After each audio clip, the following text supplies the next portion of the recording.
Bismillaahi Raxmaani Raxiim. Qofkii wadankii hooyo ku noqda, Yurub iskaga noqda, meel magaalada ka baxsan iska dega, beera iska fasha, biyo xidha in xilliga roobku da'ayo meel biyo ku xidha, gal biyo xidha ama biyo soo saarto. Riig isu taga inta isku qolada ah ee qurbaha degan lacag yar iska ururiyaan ay riig iibsadaan ay ceelal biyo soo saartaan. Somalilan iyo Soomaaliyaba meelo waxaa jirta biyuhu ay ka dhow yihiin, meelo waxaa jirta biyuhu ay ka fog yihiin laakiin la gaari karo. Ciidda meelo waxaa jirta wax lagu beeran karo oo markiiba soo baxayo. Waxaa jira meelo waqti ay qaadanayso. La kala barto cilmiga beeraha la barto, cilmiga dhulka la barto, la kala baxo. Qof dhulka barto, qof dhirta barto, qof biyaha barto, qof hawada barto oo la isticmaalo si cilmigu ma aha in suud la soo xidho oo kamarad la soo hor fadhiisto la yiraahdo intaasoo jaamacadood baan ka soo baxay. Finland waxa aan ku soo arkay waxay ka sheekeeyaan waxa la yiraahdaa amatiga haysta waa maxay dadka badankiisu amatigaagu waa maxay. Amatigaagu waxa weeye takhasuskaagu waa maxay. Takhasuskaagu maxaad ku soo qalin jebisay, maxaad soo baratay ayay ka hadlaan. Mana isticmaalaan badankooda dhakhaatiirta mooyaane, badankoodu inay shaqaalo noqdaan mooyaane dhakhaatiirta loogu qaatay oo meelo furta oo isu taga 4 ama 3 isu taga meel yar oo isbitaal yar furta. Inta kalena isbitaalada dowladda ka soo shaqeeya. Inta kale waa wada xamaalin weeye, takhasuskana way ka hadlayaan. In qofku ku takhasuso dhirta, qof ku takhasuso biyaha, qof ku takhasuso hawada, qof ku takhasuso ciidda, qof ku takhasuso basasha, qof ku takhasuso canabka, xabxabka. Sidaa loo kala beero ayaa fiican. In la isdabagalo maaha. In la soo fadhiisto kamarada horteeda oo la yiraahdo waxaasaan jaamacad baan ka soo baxay maaha. Inaga cilmigu wuxuu noqday faan. Maasha Allah waxbay soo baratay, maasha Allah waxbuu soo bartay. Maaha wax soo saarkaa lagu eegaa qofka. Kow waxaa lagu eegaa akhlaaqdiisa qofka wax bartay. Akhlaaqdiisa, hadalkiisu siduu yahay, dadku ma ka nabad galaan, xayawaanku ma ka nabad galaa.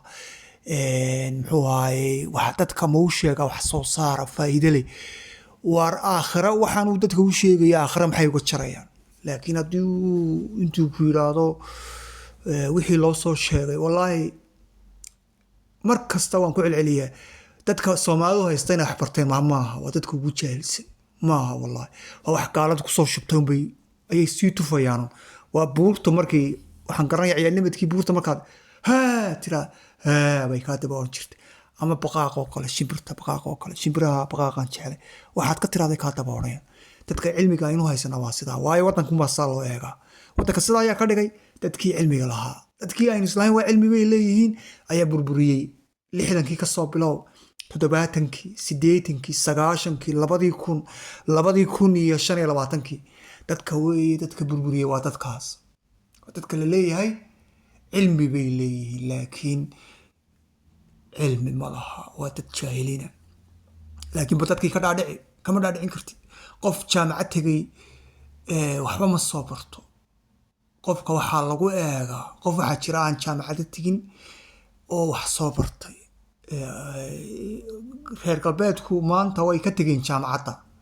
Finland way ka dambaysaa iyo Sweden iyo Norway iyo wadamadaas way ka dambeeyaan Yurubtan galbeed. Yurubtan galbeed waxba la isma weydiiyo, shahaado la isma weydiiyo qofku muxuu yaqaanaa. Waayo qofku dadka badankiisa wax soo saaray arkeen. Ama ha noqoto iPhone-ka, Apple-ka shirkadda la yiraahdo jaamacad ka mutaqaljiin ama ha noqoto muxuu ahaayey dayax gacmeedka dad jaamacad tagay ma yahayn. Dad waxay ahaayeen iyagu wax isbaray, wax akhriyay, dadka wax ku dhaamay, wax weydiiyey, isku dayay.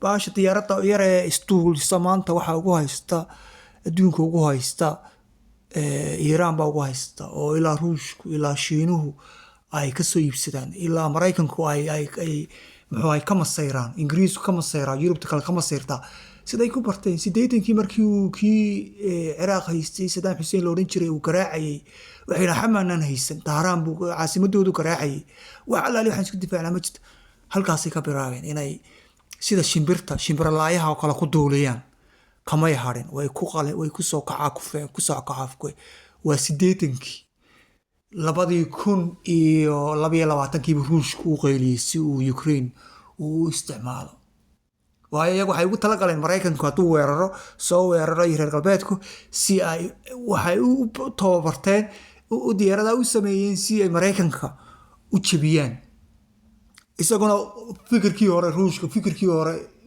Mareykanka fikirkii hore ku jirtay marka Soomaaliya laakiin waxay isleeyihiin Turkida waxa weeye waa propagandada waa xayisiiska dhexda iyo xaqiiqada waa kala laba waxaan taa uga socdaa waxaanad u soo dhididin ma soconayso waa inaad ku soo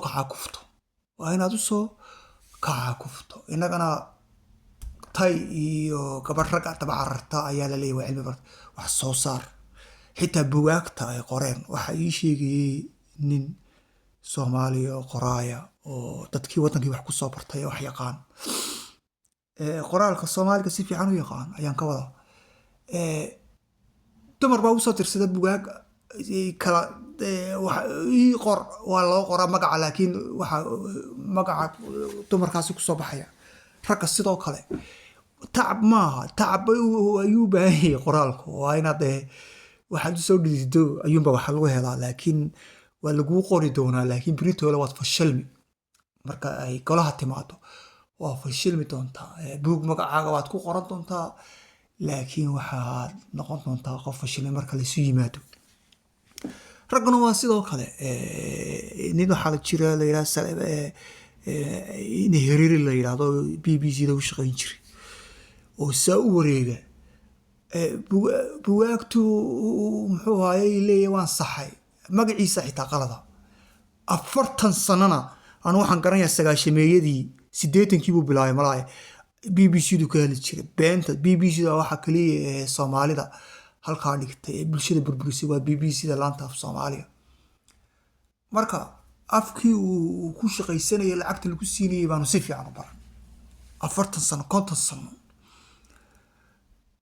marka tacab loo baahan yahay war beeraan falano war magaalooyinkan ka baxno Yurubaan ka tagno war caruurta badbaadadeeda ku jirta caruurta Soomaaliyeed maanta maafiyay noqdeen